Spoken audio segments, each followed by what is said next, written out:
Split AC के outdoor का fan अगर स्लो चलता है तो उसमें क्या प्रॉब्लम आता है, क्या प्रॉब्लम है फेस करने को मिलता है।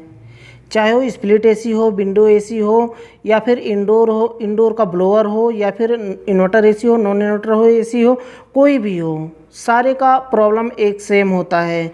आज कंप्लीट इस वीडियो में बात करने वाले हमारे दोस्त ने पूछा है, तो आज इस वीडियो को कंप्लीट हम एक्सप्लेन करने वाले हैं कि आखिर उसमें प्रॉब्लम क्या आता है। चाहे आउटडोर का फ़ैन मोटर स्लो चल रहा हो या फिर इंडोर का ब्लोअर मोटर स्लो चल रहा हो, क्या क्या प्रॉब्लम हमें फेस करने को मिलता है उसमें।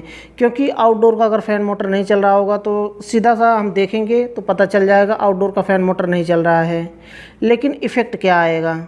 उससे पहले मैं बताना चाहूँगा, चैनल को सब्सक्राइब नहीं किया तो चैनल को सब्सक्राइब कर लें।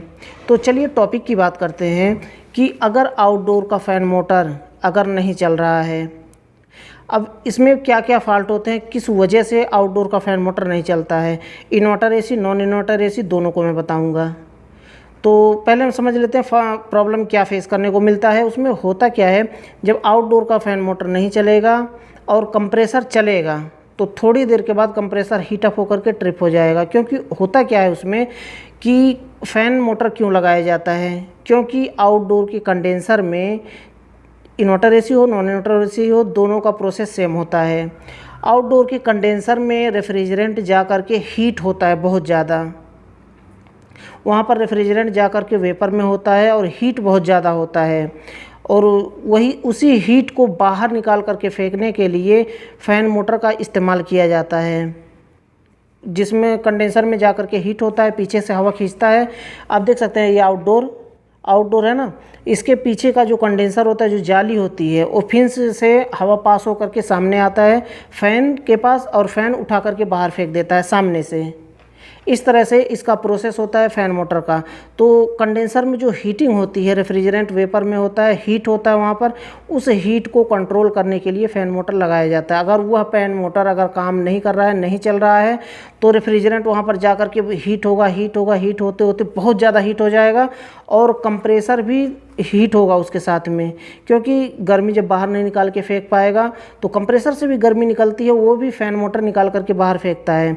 तो रेफ्रिजरेंट जा कर के बहुत ज़्यादा वहाँ पे स्टोर होगा, बहुत ज़्यादा हीटिंग होगा, तो वहाँ पर कंप्रेसर भी हीट होगा, क्योंकि वहाँ पर गर्मी बाहर नहीं निकाल पाएगा और गर्मी वहीं के आसपास में फैलेगा, तो पूरा आउटडोर यूनिट पूरा हीट हो जाएगा। उसके वजह से कंप्रेसर हीटअप होता है, कंप्रेसर हीटअप होकर के बंद हो जाएगा। एक तो ये हुआ। उसके बाद सक्शन लाइन पे आइस भी जमता है, थोड़ी देर कंप्रेसर चलेगा, सक्शन लाइन पे आइस जमेगा और कंप्रेसर फिर भी ओवरहीट होकर के ट्रिप होगा। लास्ट वो है ना, होता वहाँ पर क्या है कि मेन रीज़न उसका वही है कि कंप्रेसर हीट अप होकर के बंद हो जाएगा। और एयर कंडीशनर में, रेफ्रिजरेशन सिस्टम में कंप्रेसर ही ऐसा एक स्पेयर पार्ट है जो कि पूरे सिस्टम को चलाता है, पूरे सिस्टम को ठंडा करने में मदद करता है। और कंप्रेसर ही नहीं चलेगा तो पूरा सिस्टम चल के क्या फ़ायदा। एक तो ये हो गया। इन्वर्टर एसी में होता है, इन्वर्टर एसी में भी सेम प्रोसेस है। और देखिए, इसे समझने के लिए आपको ये एक वीडियो मैं डिस्क्रिप्शन में दे दिया हूँ, वहाँ से क्लिक करके उस वीडियो को देखिए कि रेफ्रिजरेंट किस तरह से रन करता है। आउटडोर से, कंडेंसर से होकर के कैपिलरी के रास्ते, लिक्विड लाइन के रास्ते से कैसे इंडोर में जाता है और इंडोर से कैसे वापस आउटडोर कंप्रेसर में आता है और फिर कंडेंसर में जाता है, फिर इंडोर। इस तरह से साइकिल किस तरह से काम करता है एयर कंडीशनर का, ऑलरेडी मैं वीडियो बना चुका हूँ, उस वीडियो को देखिए, तभी आप रेफ्रिजरेंट के बारे में समझ सकते हैं। और फ़ैन मोटर नहीं चलेगा तो क्या दिक्कत आएगी, इंडोर का ब्लोअर नहीं चलेगा तो क्या दिक्कत आएगी, आप उस वीडियो को देख लेंगे तो आप अच्छे से समझ पाएंगे, इसलिए उस वीडियो को देखिए। तो होता क्या है उसके बाद, अब देखिए बात करते हैं कि इंडोर की। विंडो एसी का भी मैं बताऊंगा, विंडो एसी का भी प्रोसेस सेम है, बस एक बार आप साइकिल समझ गए तो फिर आपके लिए कोई प्रॉब्लम नहीं होगी। तो इसमें जो इंडोर होता है, इंडोर में क्या होता है कि वहाँ पर इंडोर के कूलिंग कॉइल में रेफ्रिजरेंट जा कर के लिक्विड में हो जाता है, लिक्विड फॉर्म में, यानी कि बहुत ज़्यादा चिल्ड हो जाता है। जो कॉपर पाइप होता है ना, इस तरह से आप देख सकते हैं, इमेज दिखाने की कोशिश कर रहा हूँ, इस इमेज को देखिए, इसमें रेफ्रिजरेंट जा कर के लिक्विड फॉर्म में हो जाता है और बहुत ज़्यादा चिल्ड होता है वो। अब बताइए कि वो अब रूम में कूलिंग कहाँ से होती है, ये समझ लीजिए कि रूम में कूलिंग कहाँ से होती है। रेफ्रिजरेंट जा कर के वहाँ पर ठंडा होता है पाइप में, और जो एयर होता है ना, जो ब्लोअर होता है, गोल होता है ब्लोअर, हवा खींचता है कूलिंग कॉइल के ऊपर से, इस तरह से कूलिंग कॉइल लगा होता है ना, वहाँ से हवा खींचता है। अब हवा खींचा जो वो पाइप में स्पर्श होकर के ठंडा हो गया, हवा ठंडा हो गया, ब्लोअर खींच लिया। अब वही ठंडा हवा रूम में फेंक देता है, फिर से वापस गर्म हवा खींचेगा और पाइप में स्पर्श होकर के ठंडा हो जाएगा, फिर वापस रूम में फेंक देगा, फिर खींचेगा, फिर इस तरह से पूरे रूम में जितनी गर्म हवा है सभी को खींच करके और वापस वो ठंडा कर देता है सभी हवा को। तो उसमें सेंसर लगा होता है, सेंसर को पता चल जाता है कि रूम अब चिल्ड हो चुका है। जिस टेम्परेचर पर हम सेट करते हैं उस टेम्परेचर पर सेट करते हैं तो सेंसर को पता चल जाता है, वो सिग्नल भेजता है पीसीबी को, और पीसीबी क्या करता है कि आउटडोर को बंद कर देता है। इस तरह से पूरा प्रोसेस होता है एयर कंडीशनर सिस्टम का। अब वहाँ पर देखिए ब्लोअर अगर नहीं चल रहा होगा तो क्या होगा, सीधा सा है कि आप समझ पाएंगे कि अगर ब्लोअर नहीं चलेगा तो रेफ्रिजरेंट वहाँ पर लिक्विड फॉर्म में जा रहा है और बहुत ज़्यादा ठंडा हो रहा है। अब उस ठंडा को अगर खींच करके बाहर नहीं फेंकेगा ब्लोअर, यानी कि नहीं चलेगा, तो वहाँ पर जा कर के आइस जमने लगेगा। लिक्विड फॉर्म में है, वहाँ पर जा कर के चिल्ड होता है और जा कर के वहाँ पर आइस जमने लगे। आइस जमते जमते क्या होगा, तब कंप्रेसर हीटअप होकर के तब भी बंद होगा, लेकिन थोड़ा टाइम लेगा क्योंकि कूलिंग कॉइल में आइस जम रहा है और कंप्रेसर हीटअप नहीं हो रहा है। हीटअप होगा थोड़ा देर के बाद हीटअप होगा, तो बर्फ़ जमते जमते जमते जमते पूरा लाइन पे बर्फ़ जम जाएगा और कूलिंग कॉइल पे भी बर्फ़ जम जाएगा। उसके बाद कंप्रेसर कितना रेफ्रिजरेंट फेंक पाएगा, कितना पंप कर पाएगा। उसके बाद क्या होगा, कंप्रेसर हीटअप होकर के तब बंद हो जाएगा, पूरा सक्शन लाइन पे भी जम जाएगा और कंप्रेसर के रिसीवर पर भी जम जाता है बर्फ़, रिसीवर पर और उसका पूरे कंप्रेसर के बॉडी पर भी कभी कभी बर्फ़ जम जाता है। तो इससे कंप्रेसर ओवर हीट होकर के बंद होता है।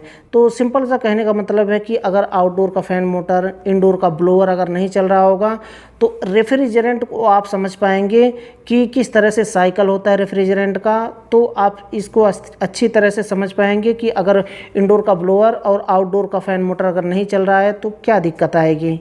इसलिए वीडियो में दे रखा हूँ, जा कर के उसको चेकआउट करिए। अब बात करते हैं कि विंडो एसी की।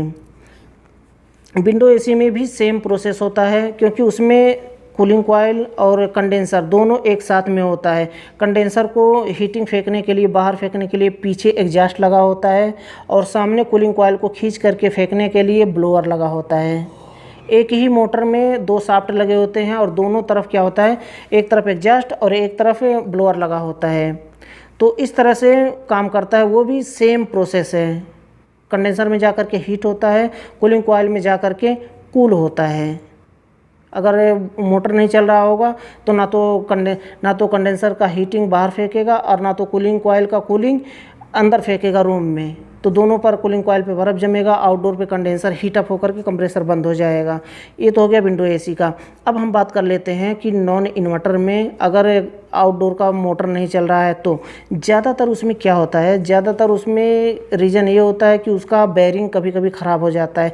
ज़्यादातर जितना मैं रिपेयर किया हूँ बेयरिंग ही ख़राब होता है। बेयरिंग अगर ख़राब है तो हाथ से घुमा करके देखेंगे जाम चलेगा, उसे निकाल करके आप रिपेयर करें, बेयरिंग चेंज करें। बेयरिंग आप खुद से कैसे चेंज कर सकते हैं, ऑलरेडी मैं वीडियो बना चुका हूँ, नीचे डिस्क्रिप्शन में लिंक मिल जाएगा, वहाँ से क्लिक करके उस वीडियो को देखिए और सीखिए कि किस तरह से बेयरिंग लगाया जाता है मोटर में। मोटर का या तो कैपेसिटर होता है छोटा सा, कैपेसिटर अगर वीक है फिर भी मोटर नहीं चलेगा। अगर मोटर ख़राब भी होता है तो भी आप CSR आप चेक कर सकते हैं उसका कि तीनों टर्मिनल सही है कि नहीं। अगर ख़राब है मोटर को चेंज कर दें। इन्वर्टर एसी की बात करें, इन्वर्टर एसी में पीसीबी से आउटपुट निकलता है। अब पीसीबी को किस तरह से चेक किया जाता है इन्वर्टर एसी का, वो भी मैं वीडियो बना रखा हूँ, जाइए डिस्क्रिप्शन में लिंक मिलेगा, वहाँ से चेकआउट कर लीजिए। अगर आउटपुट सप्लाई हम चेक करते हैं मोटर की, अगर नहीं निकल रहा है तो कैसे चेक करना है उसको मैं बता रखा हूँ। अगर आउटपुट नहीं निकाल रहा है या फिर दूसरा मोटर लगा करके वहाँ पर देखेंगे, या तो क्योंकि मोटर को आप डायरेक्ट तो चला नहीं सकते, जैसे नॉन इन्वर्टर का मोटर है उसे हम डायरेक्ट चला सकते हैं कैपेसिटर दे करके, लेकिन इन्वर्टर एसी का मोटर हम नहीं चला सकते। उसके लिए एक टेस्टर आता है, उसको मैं बता रखा हूँ, वीडियो बना रखा हूँ कि कैसे चेक किया जाता है मोटर, इंडोर का मोटर और आउटडोर का मोटर दोनों को चेक कैसे किया जाता है, उसको दा करके देखिए और सीखिए। तो इस तरह से हम पीसीबी चेक करेंगे, पीसीबी में फॉल्ट है पीसीबी रिपेयर करेंगे, मोटर में फॉल्ट है मोटर को चेंज करेंगे। तो मुझे लगता है कि आपके क्वेश्चन का आंसर मिल गया होगा। अगर वीडियो पसंद आया हो, आपके लिए यूज़फुल रहा हो, तो वीडियो को लाइक ज़रूर कर दें। और लास्ट में फिर से बताना चाहूँगा, चैनल को सब्सक्राइब नहीं किया है तो चैनल को सब्सक्राइब कर लें और बेल आइकन को प्रेस करके ऑल पर क्लिक कर लें, ताकि जितने भी वीडियो मैं बनाऊँ आपको सबसे पहले नोटिफिकेशन मिल पाए और वीडियो को देख पाएँ सबसे पहले। तो आज के लिए बस इतना ही था। अगले वीडियो में फिर जल्दी मिलते एक नए टॉपिक के साथ।